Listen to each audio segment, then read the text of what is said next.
Today, birth control is a matter of science, choice, and quiet privacy.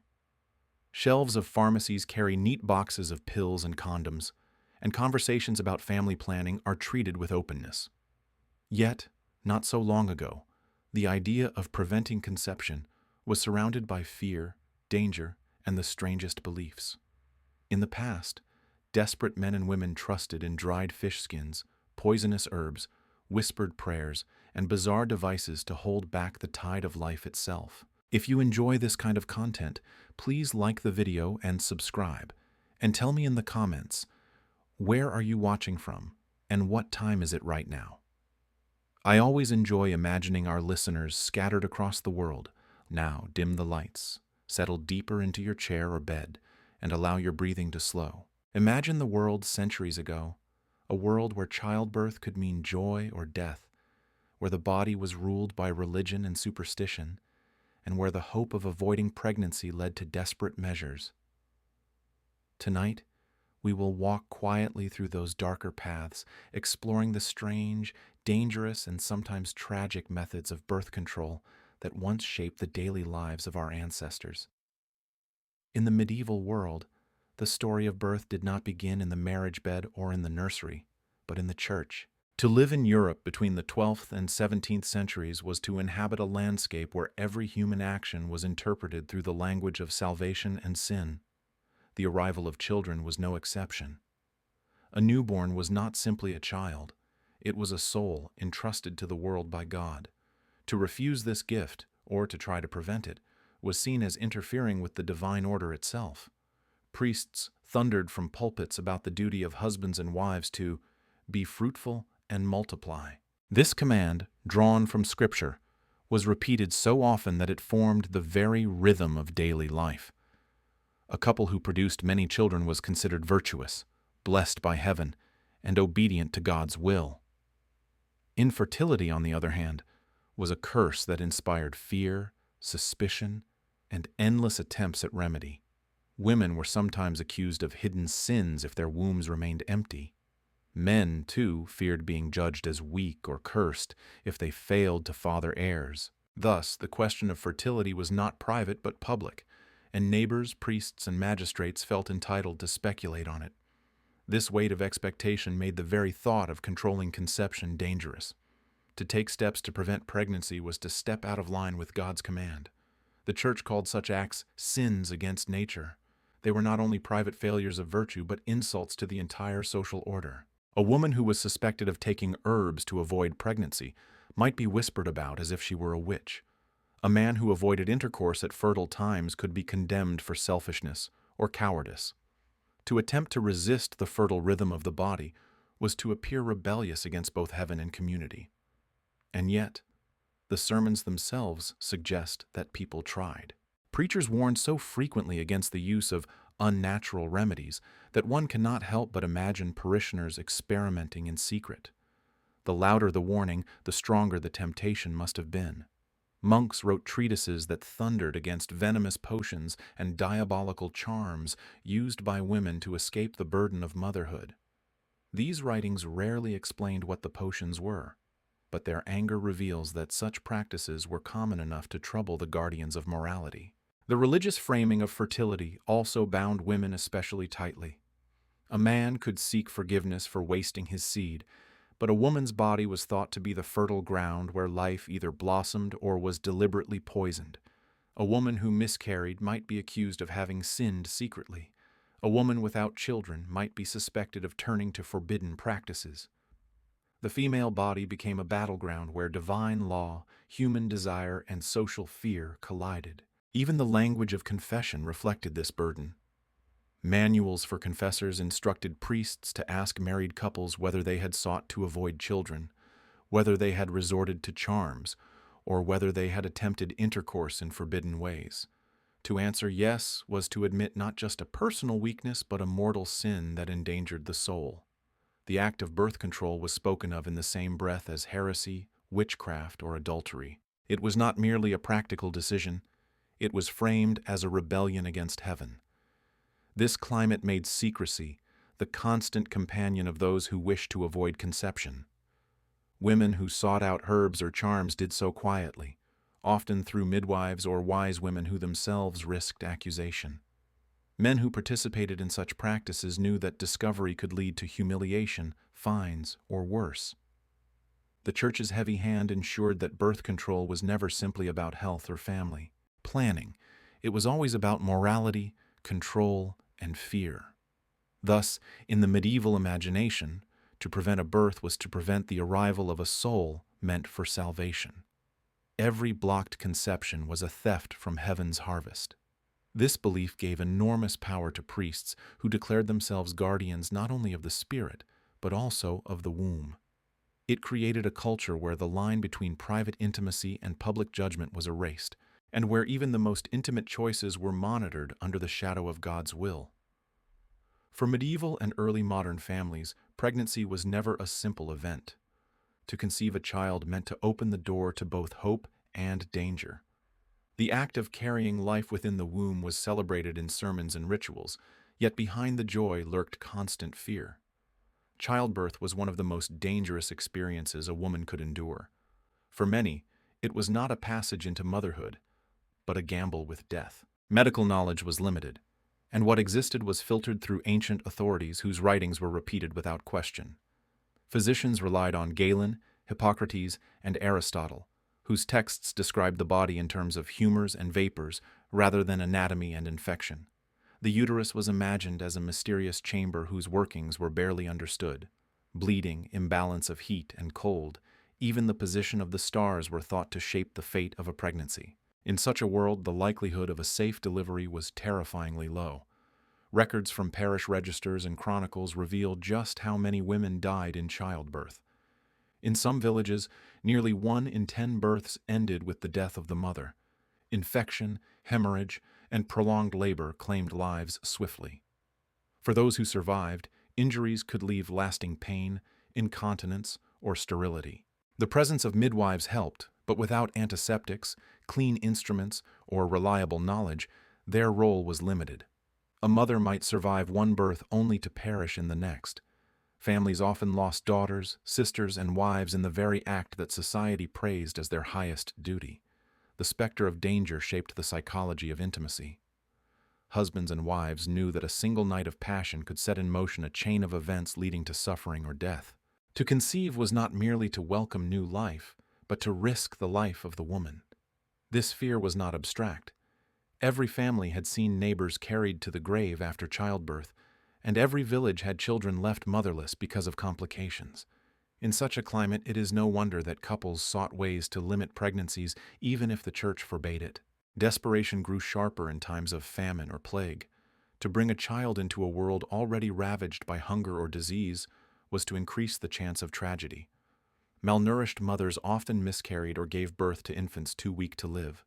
Women weakened by repeated pregnancies rarely had time to recover before being made pregnant again. The cycle of conception and loss wore down bodies and spirits alike. Mothers prayed for healthy children, but also for survival, a prayer that was not always answered. The medical dangers extended beyond childbirth itself. Attempts to control fertility often compounded the risks. Herbal concoctions might cause violent bleeding or organ damage. Primitive devices introduced infection or injury. Yet for many, these perils seemed less terrifying than the certainty of repeated childbirth. To risk poison or strange remedies was, paradoxically, a way to try to stay alive. The logic was grim but unavoidable. Better to suffer from a dangerous herb once than to face years of endless pregnancies that could end in death. What made the danger even harsher was the silence that surrounded it. Male physicians, trained in universities, rarely attended births. Midwives carried knowledge passed from woman to woman, but they were marginalized and sometimes persecuted. The voices of women themselves, those who faced the pain and fear directly, were rarely recorded. We are left with fragments, letters, confessions, prayers, that whisper of anxiety and dread. They reveal the quiet courage of women who walked into childbirth, knowing that it could be their last act. The danger of pregnancy thus created a paradox. Society glorified fertility as the highest duty, yet every pregnancy placed women on the edge of the grave. Religion exalted motherhood, Yet women whispered prayers not only for their babies, but for their own survival. This tension explains why, despite endless prohibitions, methods of birth control persisted. To resist pregnancy was not merely to rebel against the church, it was often to cling to life itself. In the medieval and early modern world, fertility was never a matter of private choice. A woman's womb was not considered her own possession, but a vessel for the family line, the village economy, and even the ambitions of kings. To control birth, or to be suspected of controlling it, was to invite the scrutiny of neighbors, priests, and rulers alike. Fertility was less about intimacy than about duty, reputation, and the smooth functioning of society. At the village level, gossip served as a form of surveillance. A newly married couple was expected to produce children quickly. If months passed without news of a pregnancy, whispers began. Was the husband impotent?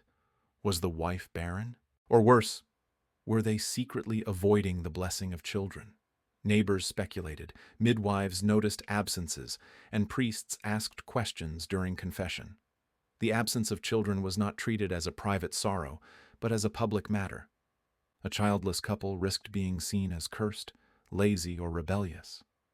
Their place in the community could be shaken simply by the silence of the cradle. Families used fertility as a tool of negotiation. Daughters were married off to cement alliances, and their value was often measured in the children they produced. A woman who bore many sons increased her family's prestige. A woman who did not conceive brought shame and suspicion. In aristocratic circles, dynasties rose and fell on the ability of women to produce heirs.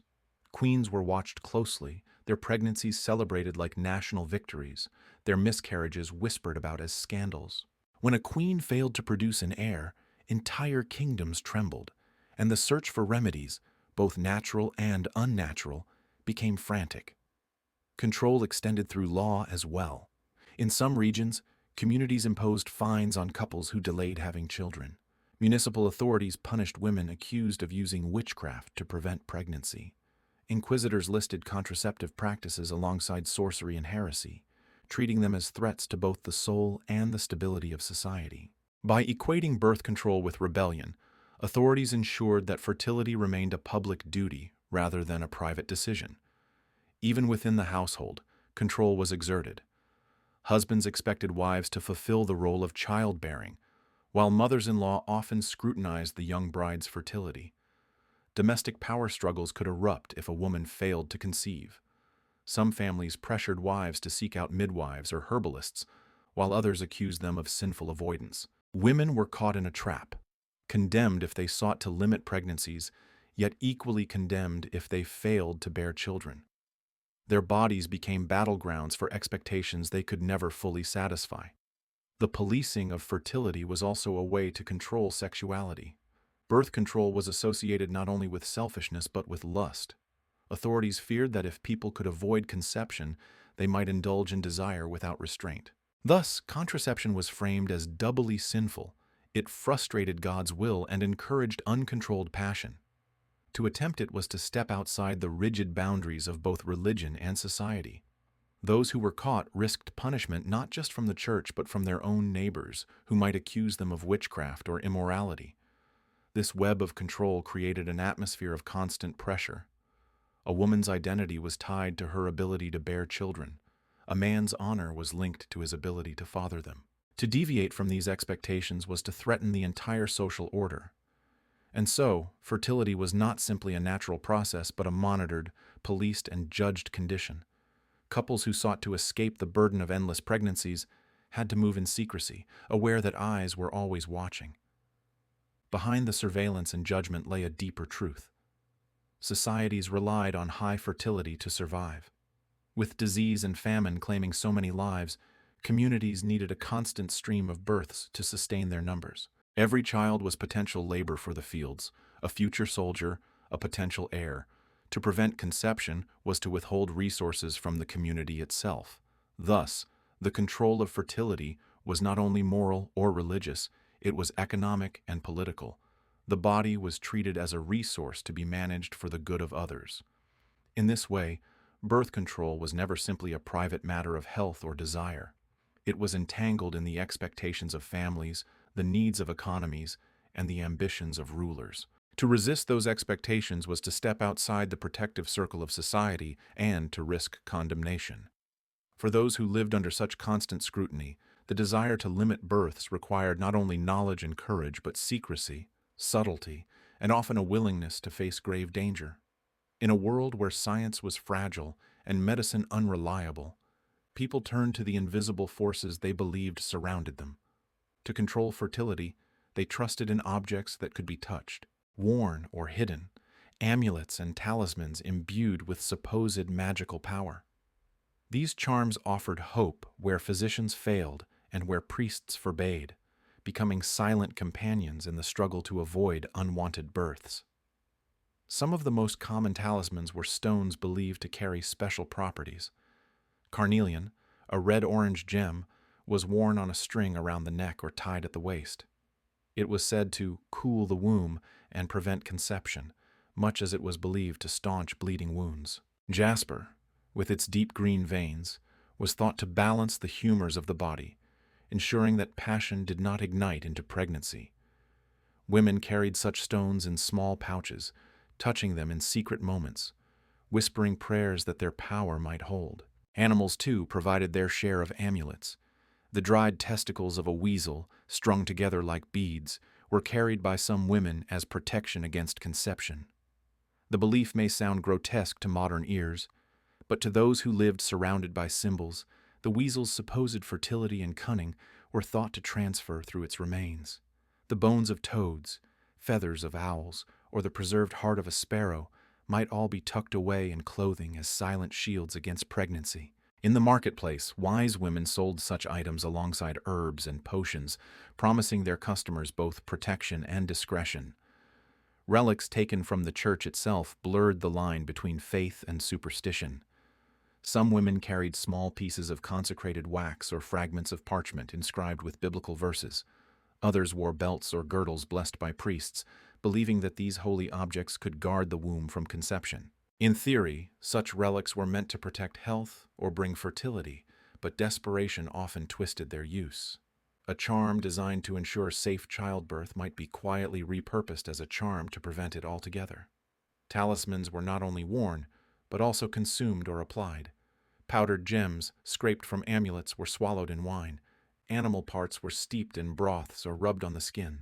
These acts were performed with the belief that the essence of the object would seep into the body, reshaping its powers.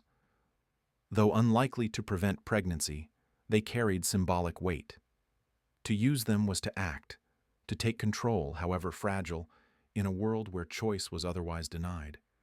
The secrecy surrounding these practices was as important as the objects themselves.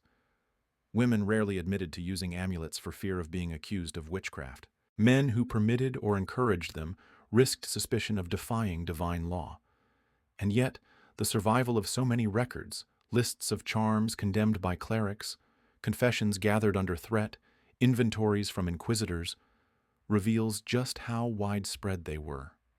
The louder the condemnation, the more common the practice must have been. What gave these objects power was not their physical form, but the stories told about them. A woman who wore a stone believed she carried with her the accumulated faith of centuries. A man who tied a charm to his belt felt the weight of invisible protection. In societies where the line between natural and supernatural was blurred, these talismans were not seen as irrational but as practical, woven into the fabric of daily life. Even if they failed to prevent pregnancy, talismans offered something else: comfort. In a world of constant fear of childbirth, of condemnation, of endless pregnancies, an amulet in the pocket was a small anchor of hope. It gave its bearer the sense of doing something, of resisting fate, of seizing a shred of agency in a society that offered little. In this sense, the power of talismans was psychological as much as physical. They were not just charms.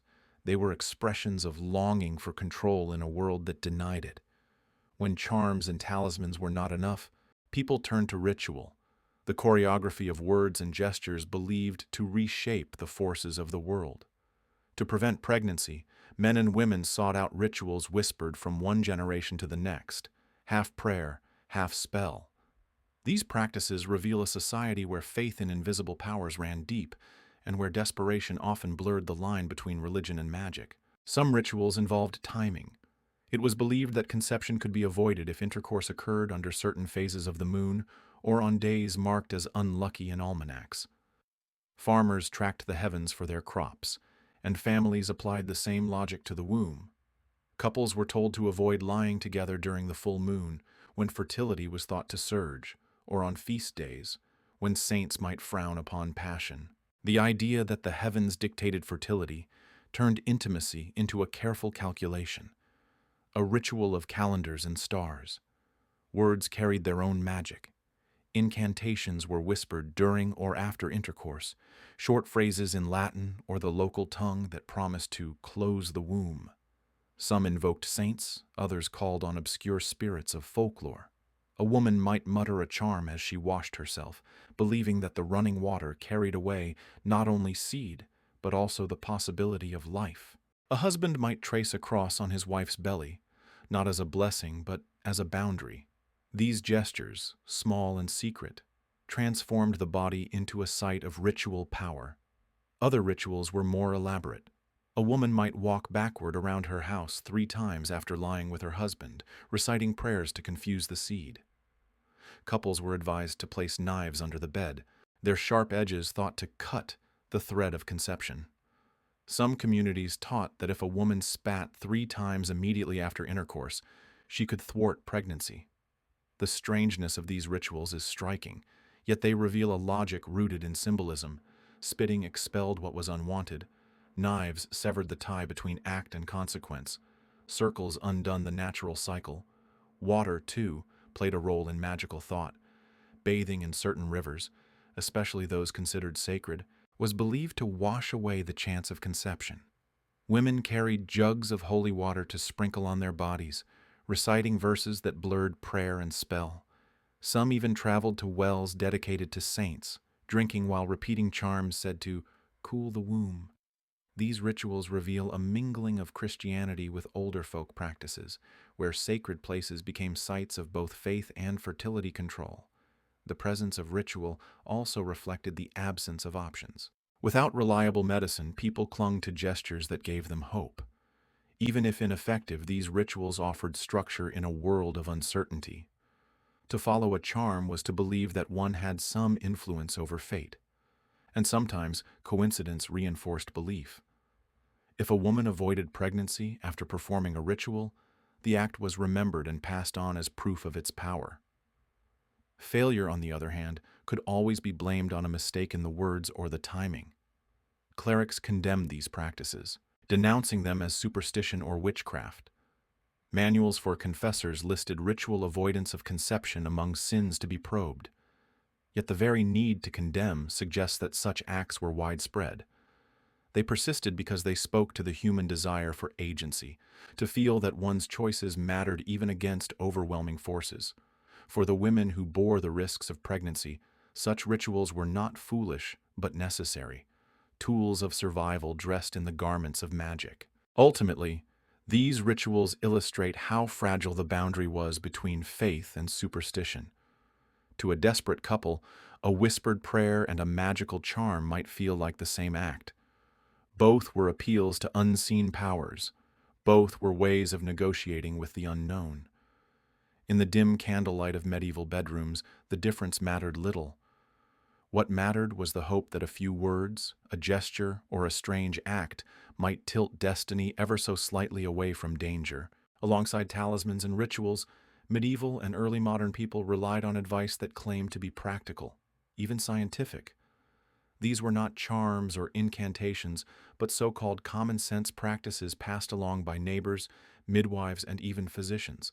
They promised to prevent conception by manipulating the body itself, through posture, timing, or household substances pressed into service as remedies.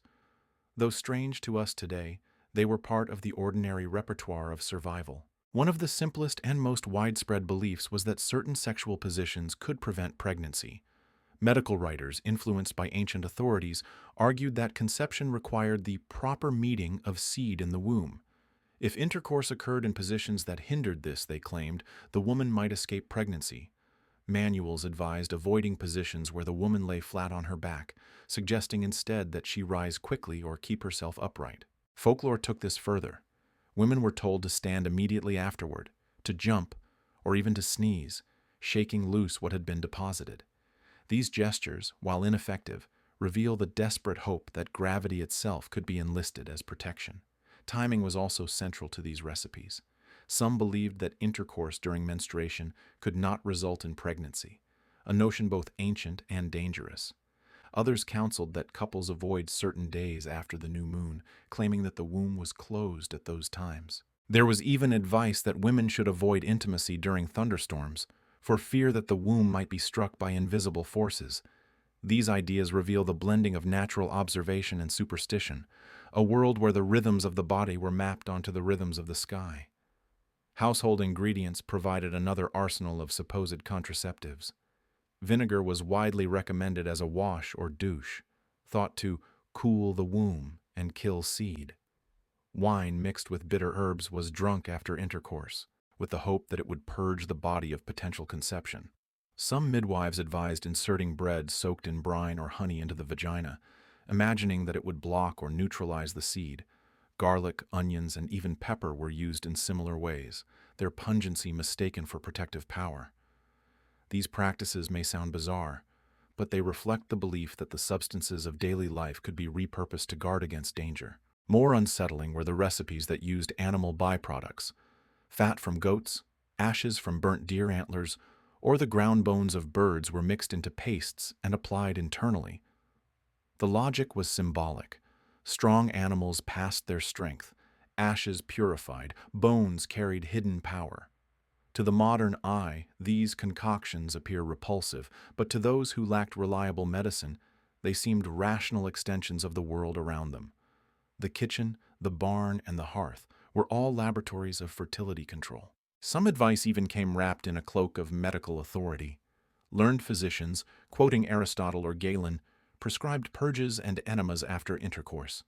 They believed that forcing the body to expel waste would also expel seed. Women were advised to cough violently, to run, or to shake themselves after sex. These recommendations were repeated in manuscripts and whispered in households, building a bridge between scholarly medicine and popular folklore.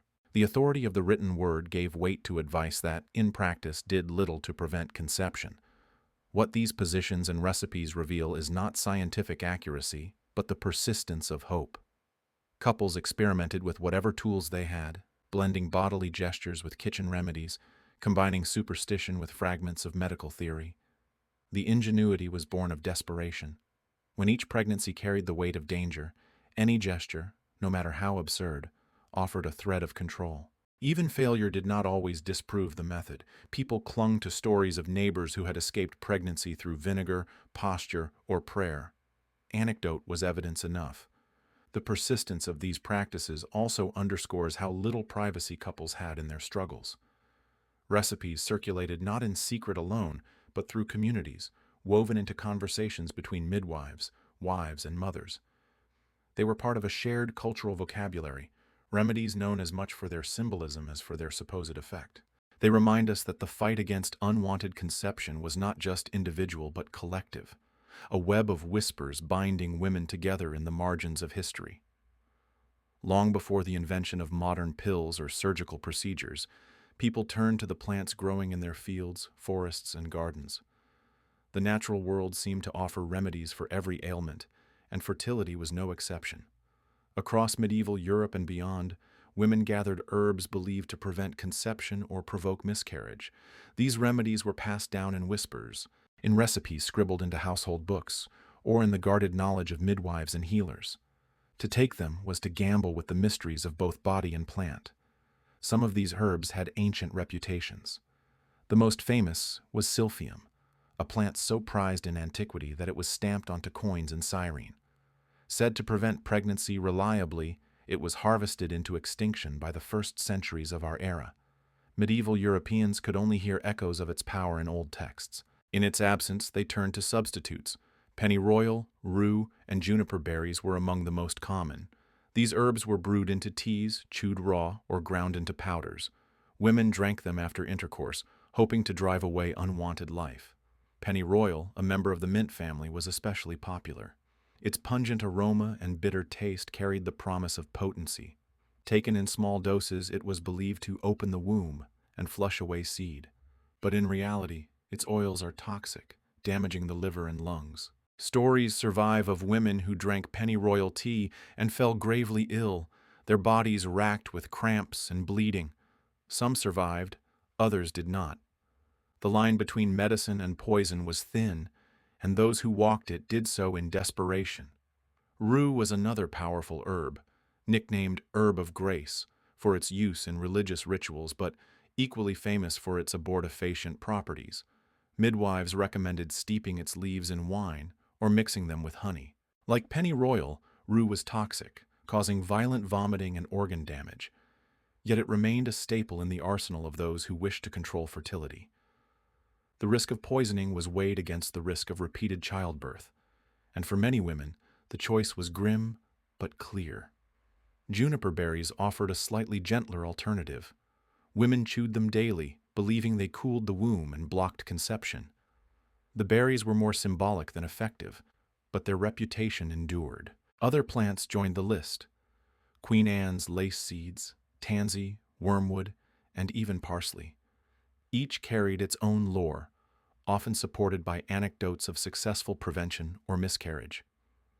These herbs were woven into folk songs, charms, and recipes, blurring the line between medicine and superstition. The knowledge of these plants was guarded carefully. Midwives, herbalists, and wise women served as keepers of this lore, passing it to apprentices or daughters. But such knowledge was dangerous. Clerics condemned the use of abortifacient herbs as witchcraft, and women caught dispensing them could be accused of serving the devil. Trials from the Inquisition mentioned pennyroyal and rue alongside spells and charms, branding them tools of sorcery, yet the demand never vanished. Where there was risk, there was also need, and so the knowledge survived, hidden in kitchens and gardens. The language surrounding these herbs reveals both fear and respect. Recipes often included prayers or invocations, as if to shield the user from divine punishment. A woman might murmur a blessing as she sipped her tea, hoping to sanctify an act that would otherwise be condemned. Herbs were not just plants. They were vessels of power, bridging the gap between the natural and the supernatural. To use them was to seek agency, to carve out a measure of control in a world that offered little. In truth, the effectiveness of many of these herbs was inconsistent. Some may have had genuine contraceptive or abortive properties, while others were little more than bitter brews. But their importance lay as much in the act as in the outcome. To brew a potion was to assert choice, to resist the endless cycle of conception. Even when dangerous, these plants represented hope, the hope of survival, of rest, of freedom from the constant shadow of childbirth. If herbs, such as pennyroyal or rue, were the first recourse of women desperate to prevent childbirth, there were other mixtures far more frightening. These recipes were not simply bitter teas or pungent brews, but cocktails of poison, drawn from the most dangerous substances known to medieval households. In a world without regulation, desperation turned the kitchen into a laboratory and the body into the site of constant experimentation. Mercury, known then as quicksilver, found its way into remedies for nearly every ailment. Physicians recommended it for skin diseases. Alchemists saw it as a substance of transformation, and desperate women sometimes swallowed or applied it in the hope of driving away conception. Mercury was believed to cleanse and purge, to dissolve what was lodged in the womb. In truth, it attacked the nervous system, causing tremors, madness, and death. Chronicles tell of women who grew ill with shaking fits after attempting such cures, their bodies poisoned by the very substance meant to save them from another pregnancy. Arsenic, too, lurked in the shadows of these practices. Although best known as a poison for enemies, it was also ingested in small doses as medicine. Women who wished to rid themselves of a fetus sometimes consumed powders containing arsenic, trusting in its purging qualities. The outcome was unpredictable, sometimes miscarriage, sometimes violent illness, sometimes death. The line between dosage and disaster was invisible. To attempt such a mixture was to step blindly toward the grave. Lead, scraped from household vessels or ground into powders, was mixed into drinks or ointments. Lead was thought to cool the heat of the womb, a phrase repeated in medical manuscripts. In reality, it caused paralysis, organ failure, and sterility. For those who survived, the poison often left lasting scars, robbing them of the very fertility they sought to control. And yet, such outcomes were sometimes welcomed. Better permanent sterility than repeated brushes with death in childbirth. These mixtures were rarely consumed raw. Instead, they were blended with wine, honey, or vinegar, disguising their taste and lending an air of medicine. Recipes for women's drinks appear in scattered manuscripts, offering instructions for concoctions that read more like alchemical experiments than remedies. A pinch of metal shavings, a handful of herbs, a measure of sour wine, all combined in the hope that the womb would reject its burden. In the absence of knowledge about dosage or toxicity, the result was chaos, sometimes relief, often catastrophe. The danger of these mixtures was compounded by secrecy. Women rarely dared to seek guidance from physicians for fear of being condemned. Instead, they turned to midwives, herbalists, or even charlatans who promised results. Some of these figures profited from desperation, selling powders at high prices, their recipes cloaked in mystery. A woman who bought such a potion had no way of knowing whether she held medicine or poison. She drank in silence, hoping, fearing, waiting. What is striking is not only the danger of the ingredients, but the persistence of their use. Despite countless warnings from clerics and physicians, the demand never waned. Records of trials show women accused of mixing venomous potions to end pregnancies. Confessions, often forced, describe the gathering of powders and herbs, the stirring of strange brews by candlelight.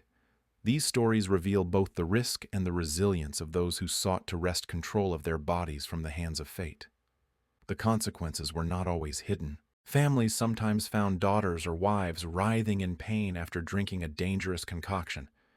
Neighbors whispered of miscarriages that seemed suspicious. Priests thundered about women who killed both themselves and their unborn children through sinful remedies. Yet still, the practices endured. The stakes were too high to abandon them entirely. The threat of death in childbirth loomed larger than the risk of poison for many women. In the end, these mixtures symbolize the harsh calculus of survival. They remind us that birth control in the past was not about convenience or comfort, but about life and death. A cup of poisoned wine, a pinch of mercury, a draught of arsenic, each was a gamble against fate. For some, the gamble ended in relief. For others, it ended in tragedy. But all reveal the desperate lengths to which people would go in a world where the price of motherhood could be mortality itself. When we think of medicine in the Middle Ages and early modern era, we often imagine potions, herbs, and charms. But behind these practices stood a framework of theory, an elaborate system of ideas inherited from antiquity and repeated in universities, monasteries, and physicians' manuals. These beliefs shaped how fertility and birth control were understood. They were not merely folk customs but official knowledge, lending an air of science to practices that today seem strange or cruel. Central to this system was the theory of the four humors. Health, physicians taught, depended on the balance of blood, phlegm, black bile, and yellow bile. Conception, too, was explained in these terms. If the womb was too hot, pregnancy was likely. If too cold, it might not occur. A surplus of certain humors was believed to either encourage or block fertility. Thus, treatments aimed at altering humors were thought to regulate conception itself. A woman who wished to avoid pregnancy might be advised to undergo a purge, to bleed, or to adjust her diet in ways that shifted the balance. Bleeding was one of the most common practices. Physicians prescribed bloodletting to cool the body and reduce its fertile heat. Women submitted to cuts in the arm or the application of leeches, their blood drained in the hope that conception would be less likely afterward. Some physicians even advised timing intercourse after such bleedings, believing that a weakened womb was less able to receive seed. Though ineffective, the practice carried the authority of learned medicine, cloaked in Latin terminology and scholarly tradition. Purges and vomits were another common recommendation. By forcing the body to expel waste violently, physicians believed they could also expel unwanted seed. Recipes for such treatments included strong laxatives made from herbs, minerals, and resins. Women drank bitter concoctions designed to empty the stomach and bowels, enduring cramps and sickness as part of the cure. The belief was that a body scoured clean could not easily conceive. In reality, such practices only weakened women further, leaving them more vulnerable to the dangers of pregnancy if it occurred. Fumigations added another layer of strangeness. Some physicians advised women to sit over bowls of burning herbs or resins, allowing the smoke to rise into the womb. The vapors were supposed to close the passages or drive away lingering seed. Substances like frankincense, myrrh, or sulfur were burned, filling chambers with pungent smoke. Women endured the choking fumes in the belief that their bodies would be sealed against conception. These practices blurred the line between medicine and ritual, combining the authority of physicians with the symbolism of purification. Diet, too, was thought to play a role. Medical texts recommended certain foods to encourage or discourage fertility. Spices like cinnamon and ginger were believed to heat the body and make conception more likely, while sour fruits and bitter herbs were said to cool it and prevent it. Couples who wished to avoid pregnancy were advised to eat less meat and more legumes, to avoid wine, and to keep their bodies lean. These prescriptions reflect a world where every bite of food carried moral and medical weight, where fertility was thought to be shaped at the table as much as in the bedroom. What united these practices was their aura of authority. Unlike folk charms or village rituals, they came from the pens of learned men, copied in manuscripts and studied in universities. They carried the prestige of antiquity, the authority of Aristotle and Galen. To follow them was to believe that one was acting rationally, scientifically, even virtuously. Yet in practice, they were as ineffective and dangerous as the superstitions they claimed to replace. Still, for many, the appeal was strong. These treatments offered not only the promise of control, but also the comfort of legitimacy. A woman who underwent bleeding or fumigation could tell herself that she was following medical advice, not dabbling in forbidden magic. A husband could defend his wife's purges as healthful remedies, not sinful plots. The language of medicine gave cover to the same desperate struggle for survival that drove others to charms and poisons. In the end, the medical theories of the time reveal the same truth as the folk practices, that people longed for control in a world where fertility was dangerous, unpredictable, and relentless. Whether through the authority of scholars or the whispers of midwives, they reached for methods that promised relief, however false. And in doing so, they show us how fragile the boundary was between science and superstition, between medicine and magic, in the long centuries before modern contraception. When most people today think of contraception, the condom comes easily to mind, modern, convenient, and produced in neat packages. But the idea of a barrier placed between seed and womb is far older, and its earlier forms were far more uncomfortable, peculiar, and often grotesque. Long before latex was invented, men and women experimented with coverings made from the materials they found around them: cloth, leather, animal parts, and even fish skin.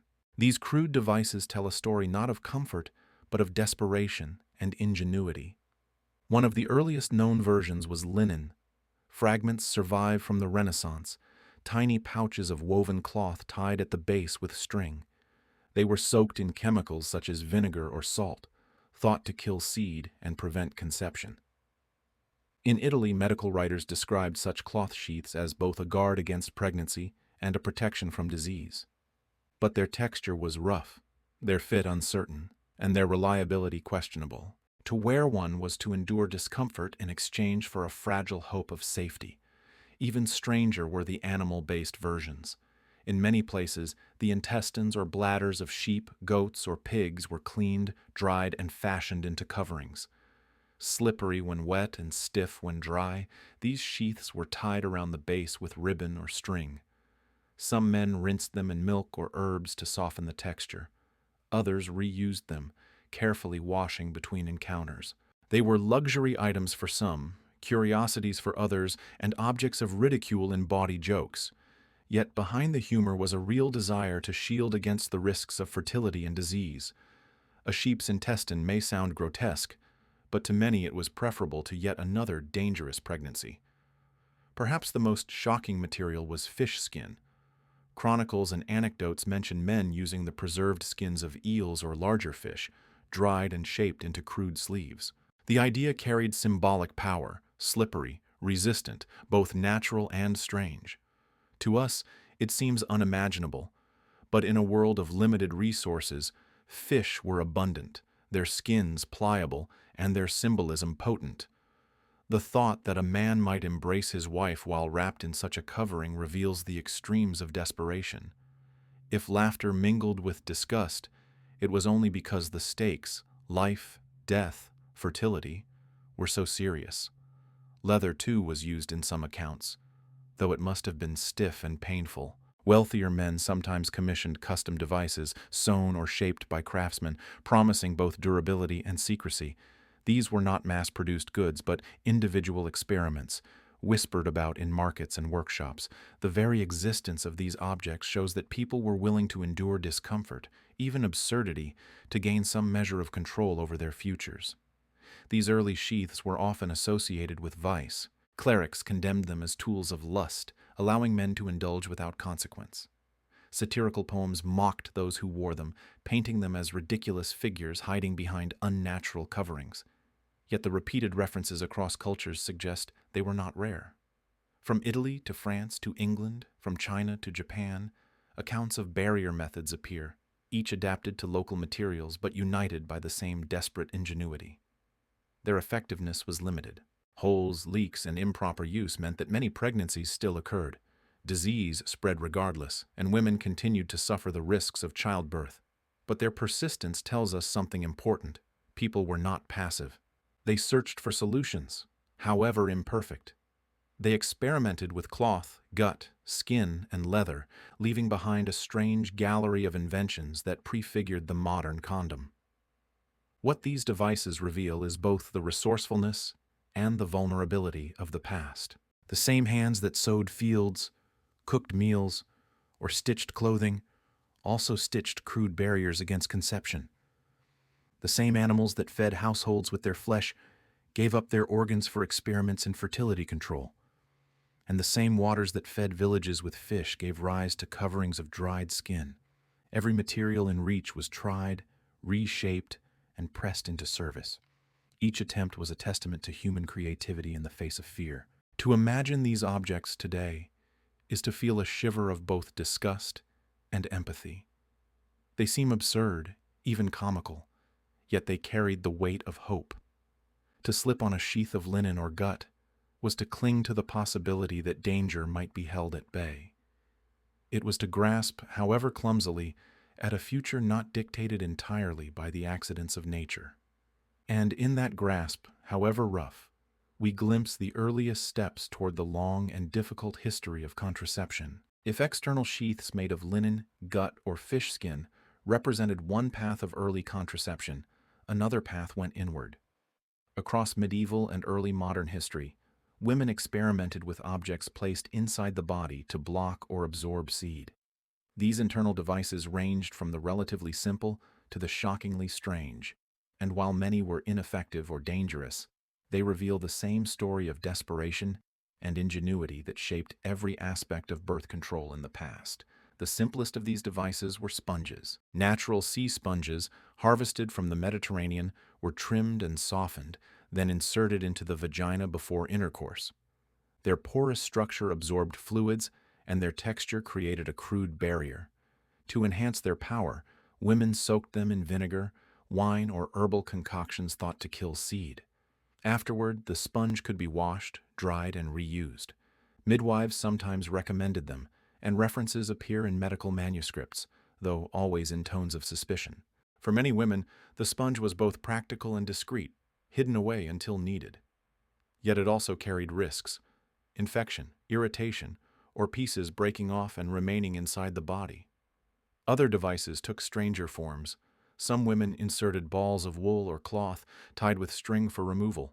Others used bread soaked in honey or brine, believing that the sticky mass would block conception. These methods blended household familiarity with desperate innovation, turning ordinary materials into instruments of survival. But their reliability was poor, and their potential for harm, ranging from infection to injury, was high. Still, they endured, because the alternatives were endless pregnancies and the dangers of childbirth. Shells and stones also entered this hidden history. In parts of Europe and the Middle East, smooth half-shells of nuts or even small seashells were inserted as physical barriers. The logic was crude but clear.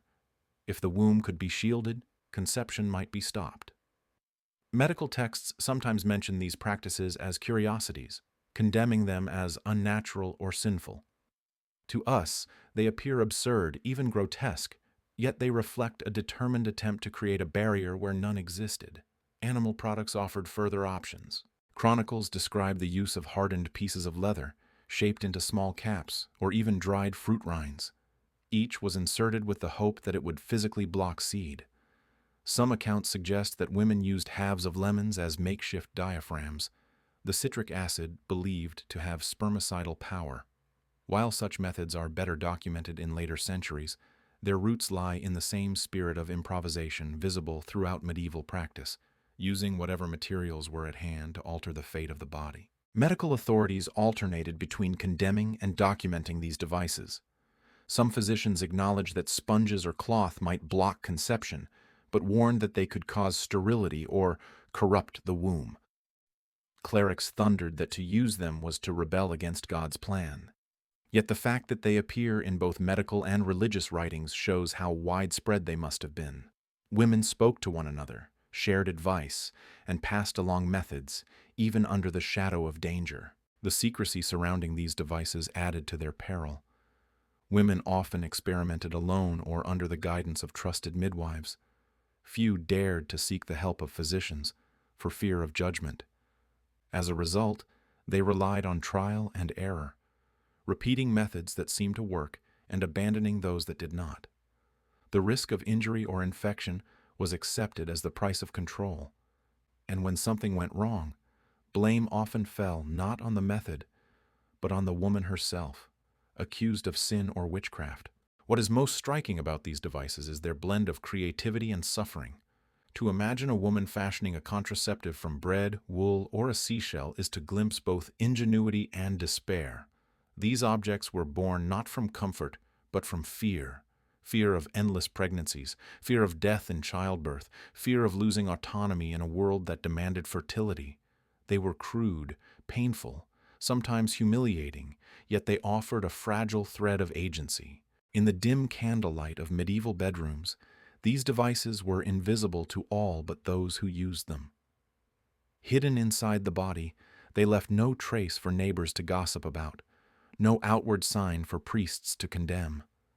Their invisibility was part of their power, even as it increased their danger. They are forgotten artifacts of history, but they speak loudly of the courage and desperation of those who sought them. They remind us that even in the most constrained of times, people searched endlessly for ways to shape their own destiny. When we imagine medieval contraception, we often picture strange herbs or crude barriers, tools of secrecy used by women and couples in desperate search of control. But there is another side to the story. Not the tools of choice, but the instruments of enforcement. Among these, none is more infamous or more misunderstood than the chastity belt. Whether myth, reality, or both, it has become a symbol of how fertility and sexuality were not merely private matters, but subjects of surveillance, ownership, and power. The chastity belt, as it is popularly imagined, was a device of leather or metal locked around a woman's waist and groin to prevent sexual intercourse. Some surviving examples displayed in museums show iron structures lined with holes for basic bodily functions, but impossible for intimacy. The image is haunting. A woman enclosed in metal, her body sealed by a key kept by her husband or guardian. Whether or not such belts were commonly used, they represent the extreme end of a mentality that treated the female body as property, something to be locked, guarded, and controlled. Historians debate the reality of these devices. Some argue that many museum pieces are later inventions, curiosities from the 19th century rather than functional objects from the Middle Ages. Yet references to belts, locked garments, and girdles of chastity appear in texts as early as the 14th century. Even if rare, the idea was real enough to terrify women and amuse satirists. Whether worn in truth or imagined in fear, the chastity belt became a powerful symbol of domination. Beyond belts, there were other forms of physical control. Families sometimes enforced separation, locking daughters in convents or strict households to preserve chastity. Husbands might employ midwives or servants to monitor their wives, ensuring fidelity and fertility. Women were sometimes forced to take vows of abstinence, whether voluntarily or under coercion, their bodies pledged to God or to family honor.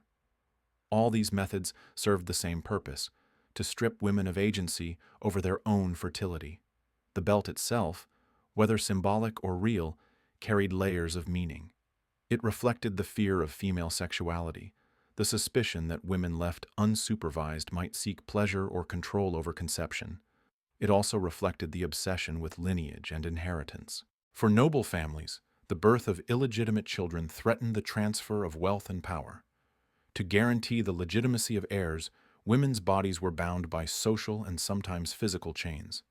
The chastity belt was the grotesque embodiment of these anxieties. Satirical literature from the Renaissance often mocked jealous husbands who locked up their wives. Woodcuts and plays showed men carrying oversized keys, women peeking from behind iron girdles, neighbors gossiping about the absurdity of such measures. These jokes reveal both skepticism and recognition. The idea of controlling fertility through physical restraint was laughable, yet believable in a society obsessed with honor and purity. Humor and horror mixed uneasily in the image of the locked body. Even outside literal belts, instruments of control shaped sexuality. Some communities used public humiliation to punish women suspected of avoiding pregnancy or indulging in desire. Stocks, whips, and shaming rituals enforced fertility by terror. Others relied on confession and penance, compelling women to submit to the church's scrutiny. In all cases, control was not only about preventing intimacy, but about maintaining social order, ensuring that women's fertility remained aligned with family and community interests. The endurance of the chastity belt as a cultural symbol speaks volumes. Even if rarely used, it captures the imagination because it condenses centuries of anxiety into a single object. It represents the denial of agency, the merging of the body with property, the fear of desire, and the obsession with control. It reminds us that contraception in the past was never only about preventing birth, but about who held the power to decide. To picture a woman bound in such a device is to feel a shiver of empathy. Whether locked in iron or constrained by social chains, her body was not her own. She lived under the gaze of husband, priest, and neighbor, her fertility monitored and enforced. In this sense, the chastity belt is not a relic of metal, but a metaphor for the countless ways in which society sought to dominate the intimate lives of women. It is a reminder that, throughout history, birth control was as much about power as about survival. Behind every herb brewed in secret, every charm whispered in fear, and every crude device hidden in the body lay the same shadow: risk. For medieval and early modern women, the pursuit of contraception was never safe. Each method, whether magical, herbal, or mechanical, carried dangers that often rivaled or even surpassed the dangers of childbirth itself. The story of birth control in the past is therefore inseparable from the story of suffering, illness, and death borne disproportionately by women. Herbal remedies promised hope but frequently delivered poison. Pennyroyal tea, rue wine, or tansy broth might bring temporary relief, but the dose required to affect the womb was often perilously close to the dose that poisoned the body. Accounts describe women collapsing after consuming strong brews, their bodies convulsing, their stomachs racked with pain.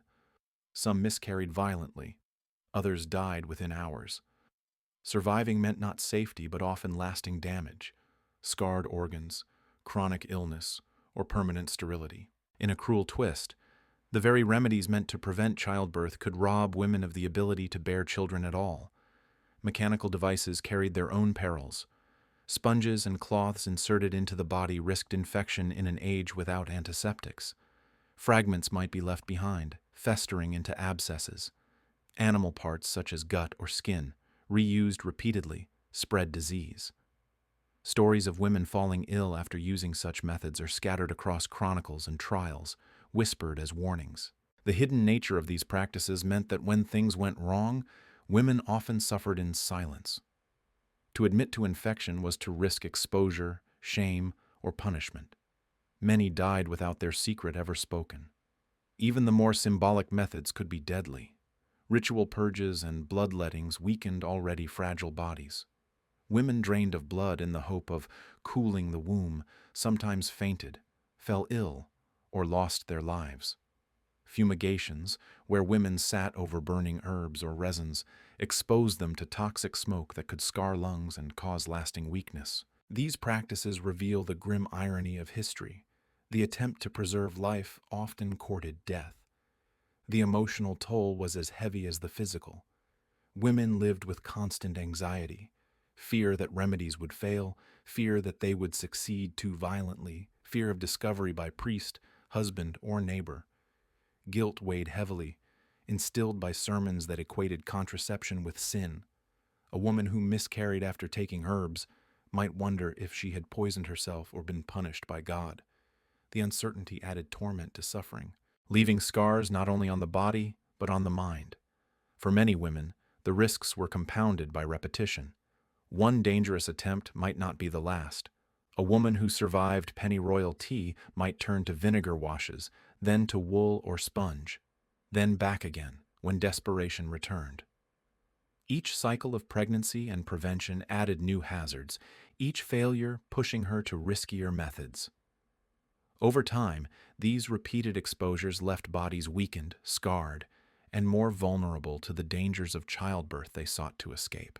The lack of medical support made the dangers worse. Physicians often condemned contraceptive practices outright, refusing to offer help.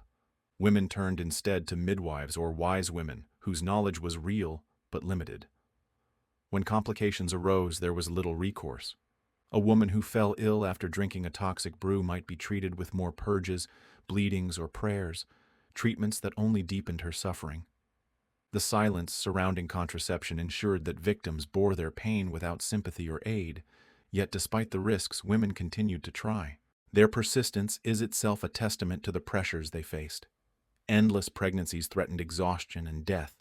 Childbirth carried mortal danger. Famine and poverty made children burdens as well as blessings. Faced with such realities, many women judged the risks of contraception worth taking. Better to gamble with poison or infection than to surrender entirely to fate. Their suffering tells us not of ignorance, but of courage. Courage born of necessity, carried out in secrecy, and remembered in fragments. In this sense, the history of contraception is not just a history of methods, but a history of sacrifice. The poisons ingested, the infections endured, the deaths recorded in silence, all were part of the hidden cost paid by women across centuries. To look back is to feel both horror and empathy, horror at the dangers, empathy for those who bore them. Their struggles remind us how far we have come, and how high the price was for those who lived before safer choices existed.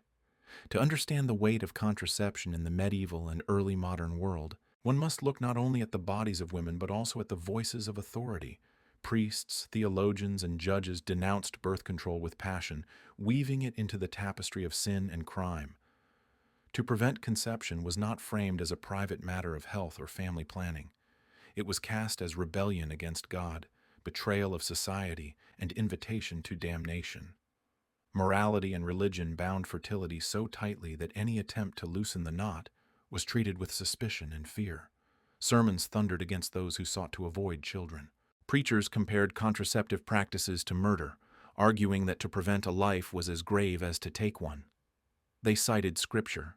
The command to be fruitful and multiply was repeated endlessly, painted as divine law. To resist was to set oneself against heaven itself.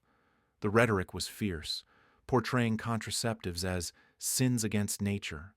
In this view, the womb was not merely flesh, but a sacred vessel, and to block its function was to insult the Creator. The language of theology sharpened the condemnation. Scholastic writers debated whether contraception was worse than adultery, since it defiled not only marriage but creation. Manuals for confessors instructed priests to question couples closely. Had they avoided intercourse at fertile times? Had they taken potions to prevent pregnancy? Had they used devices to block seed? The answers shaped penance, and penance could be severe: fasts, pilgrimages, public shame. To admit to contraception was to risk one's reputation as well as one's soul. Civil authorities often echoed these moral judgments.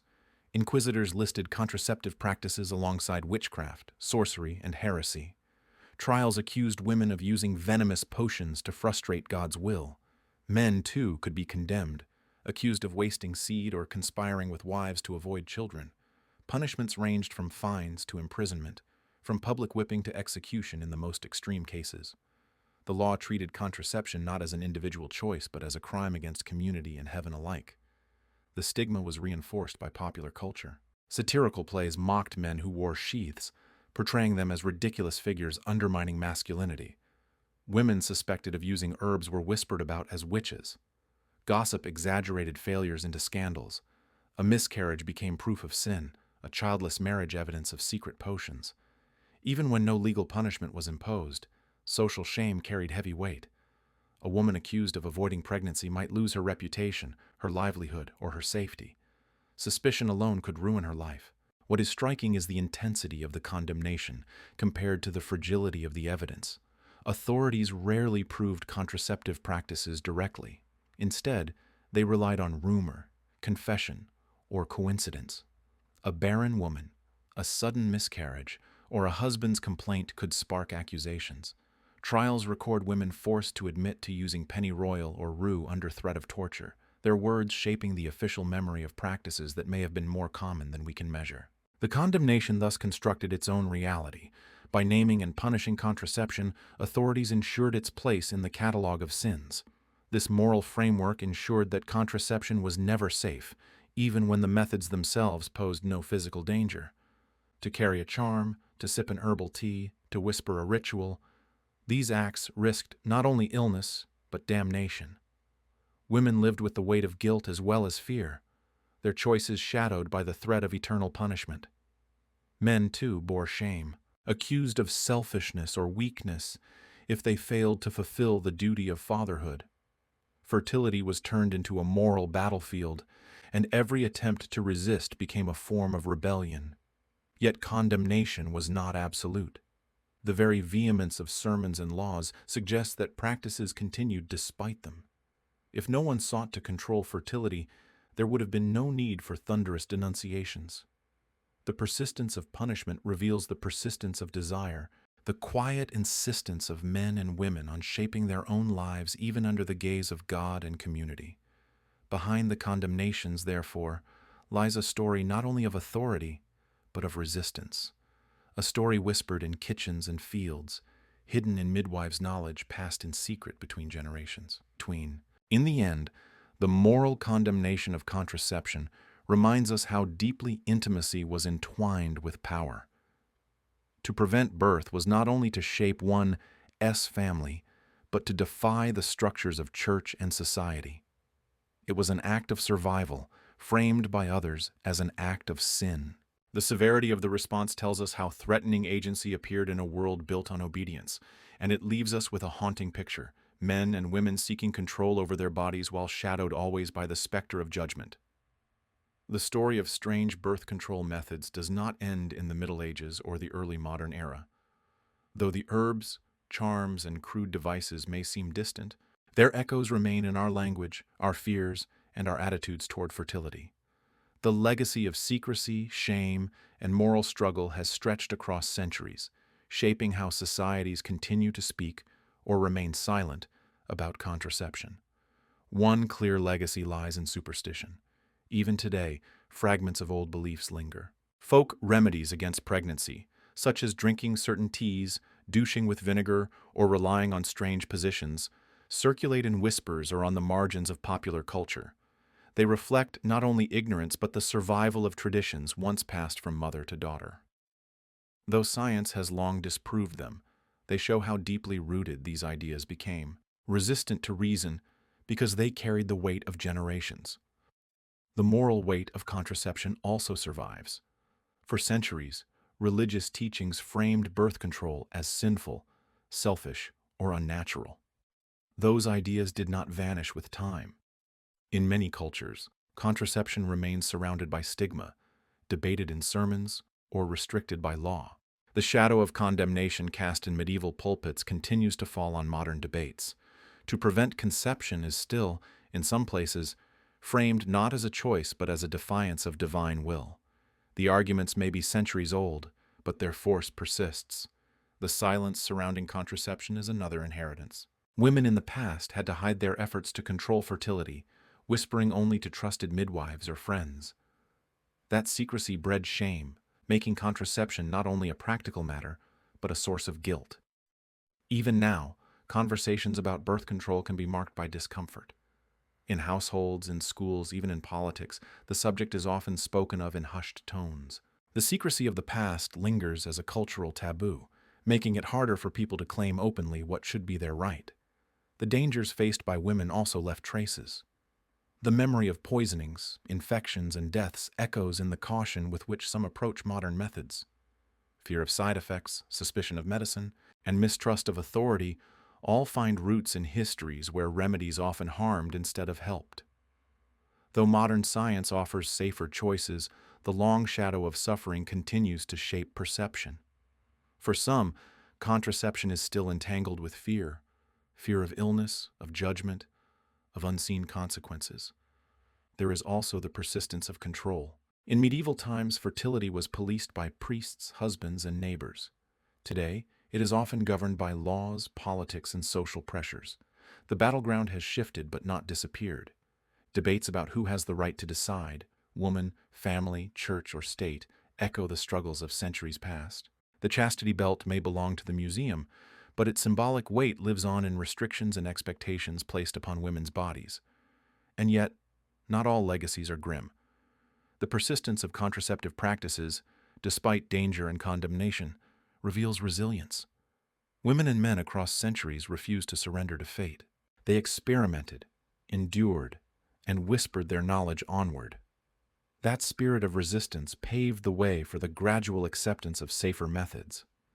The fact that contraception exists today as a field of science owes something to the courage of those who risked herbs, poisons, and ridicule in search of control. To remember these past practices is not only to marvel at their strangeness, but to honor the struggles they represent. Each charm, each potion, each crude device was an act of defiance against a world that offered little mercy. They are reminders that the desire for agency over the body is ancient, as old as humanity itself. Their legacy is not only in superstition or taboo, but in the continuing fight for choice, dignity, and survival. The fears of the past linger in modern anxieties. The condemnations of the past echo in current debates. To trace these strange methods is to see how deeply the question of fertility is woven into culture, morality, and power. And it leaves us with a haunting realization that the long shadow of history still shapes how we live, love, and seek control today. History often celebrates kings and battles, inventions and revolutions, yet in the dim corridors of daily life lie quieter stories, stories of struggle, secrecy, and survival. The strange methods of birth control, from herbs to fish skins, from whispered charms to dangerous poisons, remind us of the desperation that once haunted intimacy. For countless women, the price of love was measured in risk, and the hope of avoiding pregnancy was pursued in silence, often at great cost. To look back is to feel both sorrow and gratitude. Sorrow for those who endured suffering in their search for control. Gratitude for the progress that now allows many to choose safely, openly, and without fear. Yet the echoes of the past remain. Taboos, judgments, and anxieties linger, reminding us that the path to agency is long and fragile. As you rest now, let your mind drift to the candlelit rooms of centuries past, where women brewed bitter teas, men whispered prayers, and couples hoped against hope for a measure of freedom. Their voices are faint, but they speak of courage and longing. May their struggles fade into quiet compassion in your thoughts, guiding you gently towards sleep.